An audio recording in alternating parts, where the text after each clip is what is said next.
Welcome back to the Milk and Cookies podcast. As you can see, it's just me and Frankie here today. Alex and Leon unfortunately cannot join us. No, they're not dead, but they have prior plans to this episode. But a lot has happened in these past 2 weeks of football. Thanksgiving Day, the Raiders beating the Cowboys on Thanksgiving, the Lions unfortunately still winless. Unfortunately, but a lot has happened. And Frankie, what's been your favorite part so far about these past 2 weeks of football? That the NFL is still as wild and as wacky as it's been all season. I think Yeah, we might be getting to that time where we start seeing the contenders from the pretenders, but at the same time, crazy things have happened. I mean, we saw in week 11. What did we see? I feel like we saw an upset. I'm trying to think back. I mean, it's been so when long. when the football team unfortunately beat the Bucks. Yeah, that happened. I hate to say The it, but Bengals beat the Raiders by 19, and then the Raiders come around and beat the Dallas Cowboys on Thanksgiving. The Bills get crushed by the Colts, and then the Colts lose to Tampa Bay. The Rams are struggling. the Rams are 0-2 since Odell's been Yeah, on the Rams. The Broncos beat the Chargers on Sunday. So there's a lot happening still right now around the league. And the Jets still suck. Well, that's true. That is true. But By the way, speaking of who they played this week and what else has transpired since we've last been on the show, the Texans beat the Titans. I know. Do you feel, as you can see, as the Texans beating the Titans, a 2-win team, and the Titans now losing to the Texans and still no Derrick Henry, is it time to worry about the Titans? Oh yeah, absolutely. I mean, you look at Derrick Henry is not coming back anytime soon. I don't think AJ Brown's on injured reserve. Mm-mm. Ryan Tannehill's proven he can't throw the football, so I think it definitely is. And you saw what New England did to them on Sunday. Mac Jones had his best game of his rookie season, over 300 yards passing. I think he had 2 touchdown passes in the game as well. So this Titans defense struggled on Sunday. They're 8-4, and the silver lining for them is they play in the worst division in football. I mean, they could only be a game up right now in first place. They're on a bye this week. This is a good pivotal bye week for Tennessee. Yeah, I think you're right. I mean, they have some soul searching to do because I think about I would definitely agree. Tennessee needs a quarterback. yeah, and you know what's weird, Anthony, is I always was a believer in Ryan Tannehill, but he has just struggled this year because they leaned. This is what I see. I see maybe in free agency they go after a quarterback, and then give Tannehill another year. Give Tannehill another year, a prove it year. Sign him to a 1-year deal. See what he does, and if he doesn't do well, cut him. I think you're seeing the reality of Ryan Tannehill, which is, He sucks. he's not very good. No, and I think losing Corey Davis in the offseason was a big blow for them. AJ Brown can't do it all, and now he's injured. So, I mean, the Titans' depth at wide receiver is not very strong. I mean, who they have? JJ Arcega, Whiteside. I'm sorry, Westbrook. However you pronounce the last part of his double Yeah. S. But I look at Tennessee and I don't see a lot of a reason to fear them. And they're going to be in the playoffs, but As a wild card team. whoever plays Tennessee in the playoffs, I would whichever wild card team plays Tennessee, I would take in that game. Right. Clear as day. I agree with you on that. Now, another question. Flipping it to Minnesota now. Do you see Mike Zimmer, the Vikings head coach, in the hot seat? Yes, I 100% agree. I think Mike Zimmer, or whatever his name is, that's his name. I'm not good with names. Mike Zimmer, and Mike Zimmer is in the yeah. hot seat. I'll put this on anything. Mike Zimmer's on the hot seat. He's the past couple of games I've been watching the Vikings, they've been struggling, and just hate to say it, they've been struggling, and I think they don't make the playoffs this year. When they lost their receivers, when you traded why can't I think of his name? What? Stephon Diggs. Stephon Diggs, when you trade him to Buffalo, that was just a loss. The Vikings, clear as they are struggling. I think Mike Zimmer's done after this year. It's not their offense, though, Anthony, although you bring up a great point there, a personnel decision. It's not the offense that's costing the Vikings games. What is their defense. It has been nowhere near the defenses that we've seen from Minnesota in the past. Right. Last year, the reason why the Vikings lost so many games is because their defense. Now, they did have some injuries, but this year they haven't had injuries that I know of. I mean, they got back Danielle Hunter in the offseason. They have DJ Vonham. They have a pretty good linebacking core of Anthony Barr and Eric Kendricks. Yeah. And look at this team in Mike's their last 4 games. And you know what their record is in those games? 2-2. They've won 2, they've lost 2, and it's going to catch up to you. Yeah, looking at it right now. They're still in the playoff picture. They're 5-6, though. They're 5-6. And you can say they beat Green Bay. Oh, yeah. And they pulled that game out. Look at it now, though. Minnesota just lost Dalvin Cook. Most likely done for the year. And that's a big blow because that is. There goes your whole offense. They basically looking at it now, reading, what's going on with Minnesota. The sort, according to ESPN, it says he has a dislocated shoulder. Dalvin Cook. So that's a blow for either the year or a couple weeks. And those couple weeks, that's going to be a big blow because you got the Lions this Sunday. And the Lions might be 0-10 and 0-9-1 with one tie that should have been a win against Pittsburgh, as you can agree with me. Sorry, yeah. I mean, Detroit should have won the Minnesota game. Not the Minnesota game, the Steelers game. They should have won the first time they played Minnesota. They should have won against Minnesota. They should have beat Baltimore. That should have been 2 wins. And then they should have won on Thanksgiving Day. So you're saying that maybe with what's happening with Minnesota, that the Lions are due for a win. Yeah.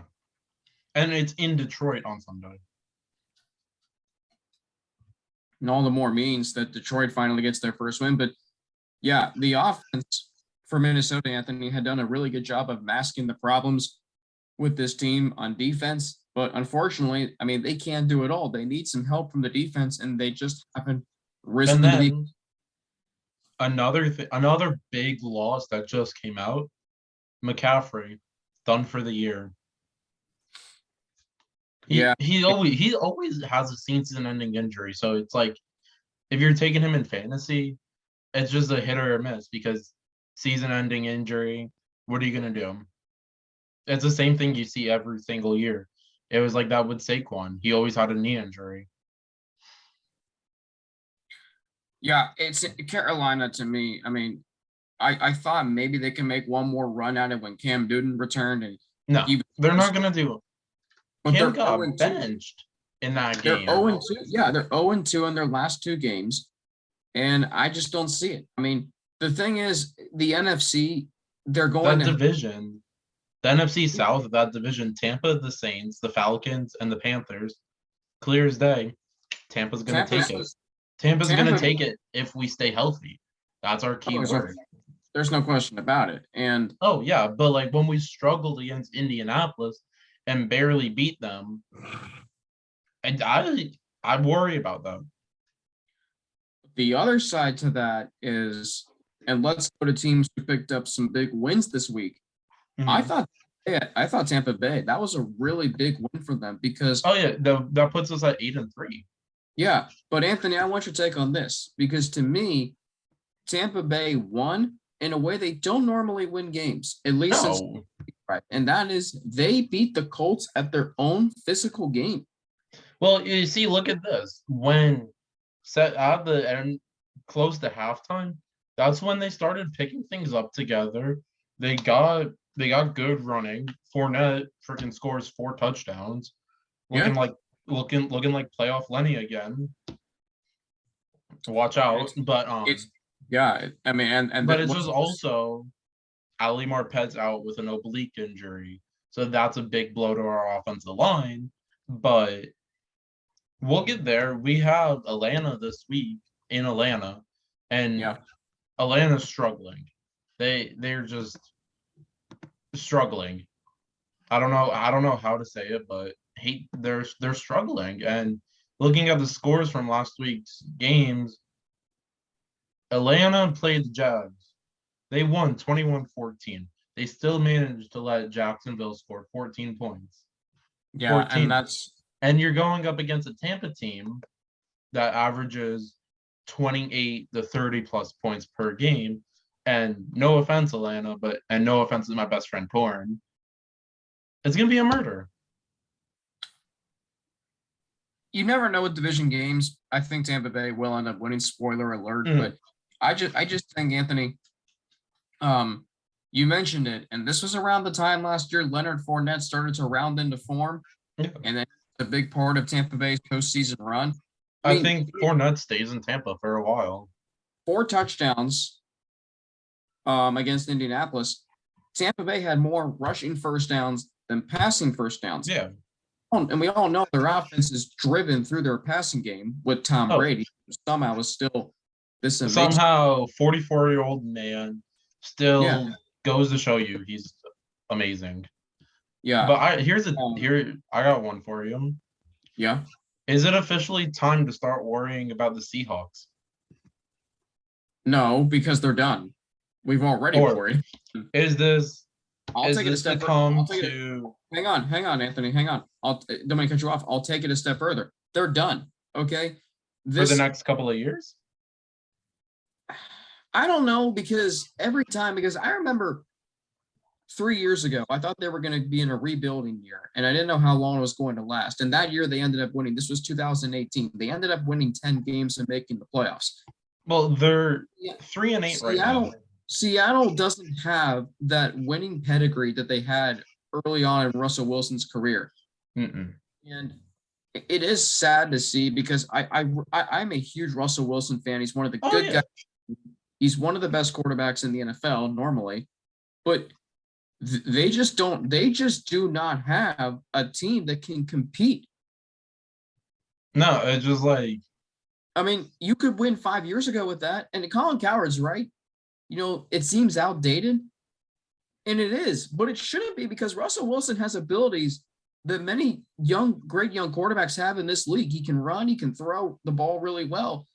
And the talent is there offensively. Defensively, they've been playing better the last few games. They just can't score. No. That's just like what I'm saying. Like, looking at their past 2 games, Seattle's past 2 games, going back to week 11, did they play week 11? Week 11, they were home against the Cardinals. They scored 13 points. 13 points. And last night, they scored 15 points. That's a combined of 28 points.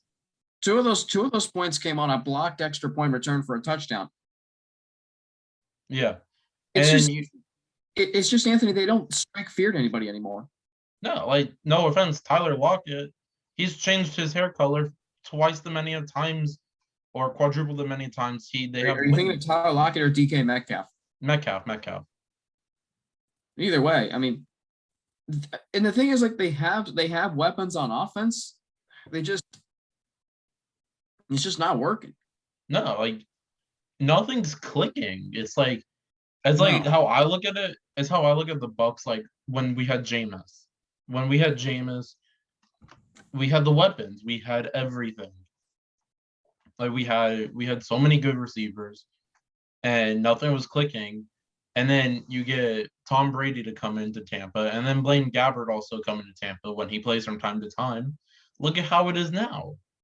But my thing is this. Don't mean to cut you off there. And I think it's safe for anybody to say that the Seahawks should blow it up. But my thing is this: Russell Wilson he's only had one head coach his entire career. This is his 10th season in the NFL. He's only missed the playoffs one time. He's a Super Bowl MVP. He's been to 2 Super Bowls. He's won numerous other division They titles. should have won that one Super Bowl. Well, okay, I'll give. That's a topic for another day. But Yeah, let me ask you this: do you know off the top of your head who the Seahawks offensive coordinator is?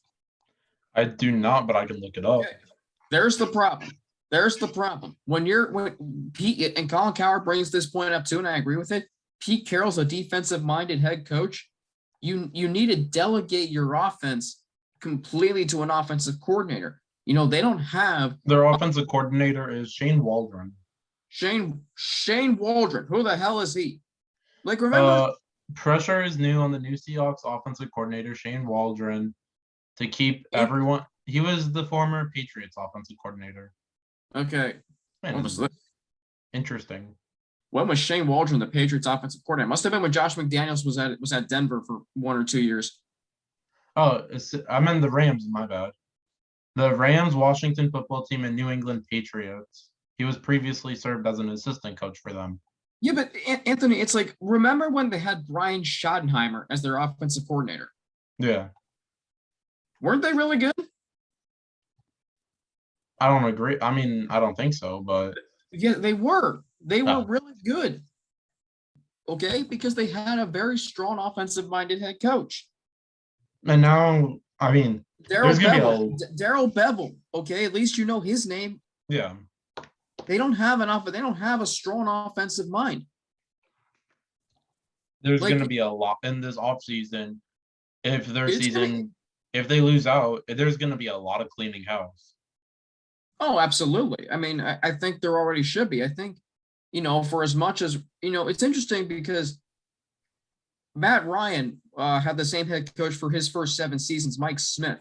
Yeah. But they had a coaching, they had a coaching staff overhaul in 2015. They bring in Dan Quinn. He's a defensive mind, but Dan Quinn's with the Cowboys. Yeah, but the one thing Dan Quinn did was he brought in Kyle Shanahan to coordinate the offense, and look what that did for them in 2016. They were the best offense in the league. They went to the Super Bowl.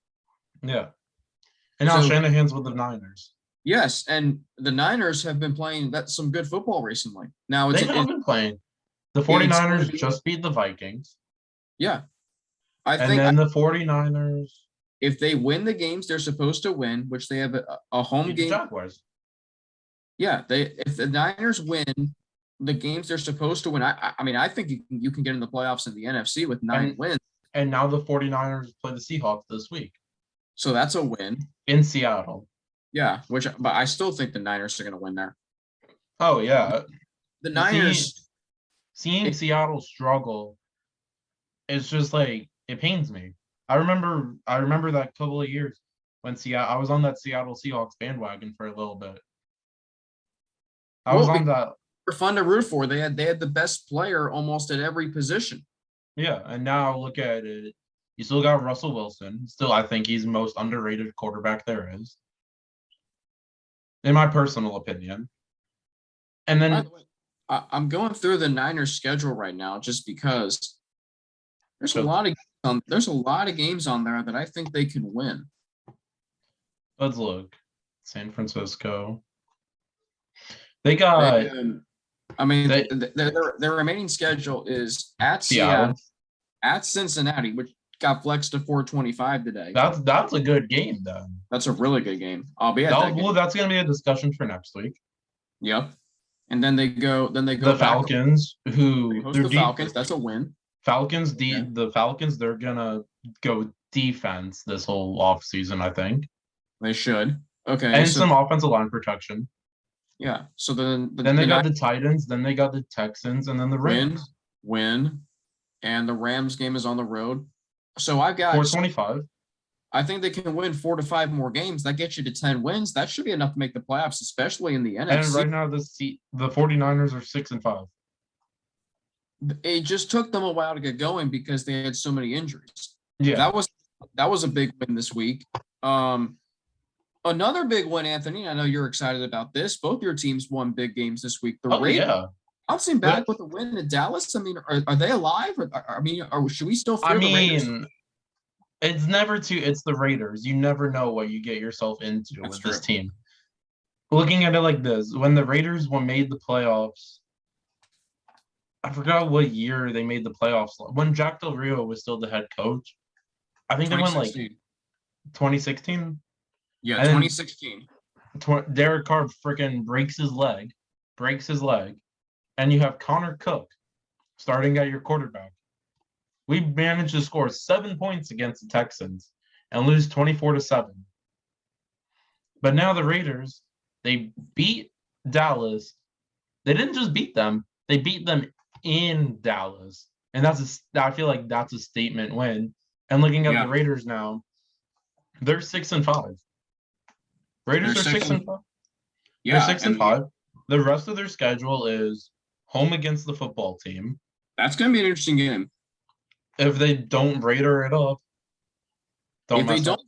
if they don't Raider it up and win that game, I mean, they go to But Kansas City, which and I then think, you go to Kansas City, which remind me last year, the Raiders yep, won in Kansas City yeah, in a dominant fashion. but you know who was there that's not there now is Henry Ruggs. Yeah, but you have Deshaun Jackson. Deshaun Jackson showed up on Thursday. He had a very big game for the Raiders. And then you got the Raiders at the Browns. I'll take the Raiders in that game. And then the Broncos at the Raiders. So I'll take the Raiders. Raiders at the Colts. And so really, that's a toss-up game to me. And then the Chargers at the Raiders. There's still hope for the Raiders. I don't know. I mean, There's hope. The You question just for got to win out. The question for me is consistency, and I think we know, the theme with the Raiders the last 3 seasons, maybe for sure the last 2 seasons is you start out really well, but then they fade down. Raider it up. But this was the game that could make or break their season, and they made it. I mean, they are still alive. Carr was some key throws in that game. I called the ending to that game. The ending was weird. I mean, the ending was weird. The Raiders, I feel like the end. If Dallas never jumped off sides, if they never jumped off sides on that play, I feel like it still would have ended the same way with the Raiders winning. But that they just jumped off sides probably to try and ice the kicker and then call the timeout. So let me ask you this question then. Let's go to the other side. How concerned are you about Dallas? Here's a team that was 6-1. You're wondering what the heck is their weakness. Well, they've lost 3 of their last 4 games in 2 straight 5 days. Now they're 7-4. That lead in the NFC East is even shrinking. Are you concerned about the Cowboys? It's the Cowboys. Looking at them going 1-3 in November. 1-3. Who would have thought that? The rest of their schedule is Cowboys at Saints. That's a Thursday night game. So another short week. The thing is, they have 4 division games remaining. Yeah, you have Cowboys at Saints. A short week for Dallas, and Dallas is also injured. Dallas is injured. Remember that. Then you got Cowboys at the football team. Then Cowboys at Giants. Then football team at Cowboys, Cardinals at Cowboys, Cowboys at Eagles. It's a toss-up, but consistency is key, I feel like. It's everything in the NFL, as we've seen, because it's a week-to-week league. This year especially, it's been week-to-week. Well, one team, Anthony, that has been really consistent over the last essentially month and a half have been the New England Patriots. Who would have thought Mac Jones? I called it at the beginning when we were doing the draft stuff. I said Mac Jones is going to be the most consistent quarterback of the rookie class. I think you're right. And he has been. And if the season ended today, or if these 2 teams kept winning out, you know what we would see for the Super Bowl? Bucks Patriots. Wouldn't that be something? Wouldn't the storylines be absolutely? Oh my God! What would you do with as I work at Raymond James, I see all the freaking bandwagon fans. Literally, I was there for the John Lynch ceremony game against the Giants, and when John Lynch was like, "Oh, when we were 4-12, 5-11, 2-14," I was like, I started cheering because I was there for that. I'm not a bandwagon fan, and all the fans started cheering, and 90% of the fans are bandwagon. Well, good for you, Anthony, for showing loyalty because the Buccaneers went through some hard times. But Oh, I've been through hard times with this yeah, team. I mean, I've 12 been straight seasons without making the playoffs and at times being virtually irrelevant. Now you're playing on national television every week, it seems like, yeah, because it's Brady and Anthony. Brady, Gronk, Evans, Yes, and Godwin. Anthony, I can relate to that because the team that I root for also had a huge win on Sunday against hated rivals, the Pittsburgh Steelers. Head coach Zach to the game thanked the fans who showed up during the tough times in 2019 and 2020, or even during the pandemic. I was one of those. So for me, at that game Sunday and watching the Bengals kick the Steelers' ass, oh yeah, I enjoyed it. And it's a big, big win for this team. Not only, Anthony, do the Bengals have a good passing offense, they cannot run the football. And at this time of year, in the division the Bengals play in, and the climate they play in. Oh, they're playing that snow, the cold. Yeah. I mean, that is my the one Bengals, key worry, though. When Tampa does go to the colder games, like the away games, I don't know if we have any for the rest of the year. I don't think we do. But you saw last year in the NFC Championship game, despite 3 interceptions by Tom Brady, the Buccaneers were just fine. They went to the Super Bowl. The only cold weather game we got this year, I think, is at the Jets. So the Buccaneers, they're at Atlanta this week. That's not a cold weather game. No, but my thing is with that game, the Bucs-Jets game, that was Levante David's rookie year. I remember watching that game. He committed a late penalty, and that gave the Jets field goal position for the Jets to win the game. And the Jets won. I don't think that'll be happening this time around, though. But no, I don't think so. It's going to be. You want Tampa Bay to host to be in the playoffs. Oh, yeah. You want them there to be in the playoffs, so you have your home field advantage. You got everything. Yeah. And Tim McGee brought up a good point. Brought up this point on Bengals postgame sports talk here in Cincinnati, former wide receiver back in the 80s. He said the worst is when you're a cold weather team and you go to a warm weather environment because your lungs aren't used to it. Right. But that's what I think about Tampa. You play in the warm weather. You're used to it. Yada, yada, yada. So that's an advantage. They haven't won a division title in 13 years. Who, Cincy? People forget. No, Tampa Bay. You forget that Tampa Bay. Yes, they won the Super Bowl as a wild card last year. Now they're going to be potentially a division title winner. The question is, where are they going to be seated in the playoffs? If the season ended today, I think the Buccaneers would be the 3 seed. I think so. 2021. So we've covered a lot of games. So I think, thank you for watching this episode. Well, I was gonna say the Sunday night game was abysmal.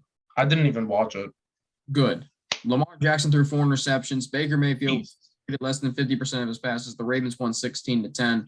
I saw the end score, but that's all you need to know. I was at work anyway. Well, at Pub Boy. It's good. I heard you can build a better breakfast at Pub Boy. But anywho, thank you for watching this episode of our past 2 week scenario. It was a great past 2 weeks. A lot of ups and downs in football, but thank you for watching. Leave a like, leave a comment, subscribe. Tell us just anything, what you like, what you don't like. If you disagree, whatever, call us out. And we'll be getting right back with you with our prediction episode real quick.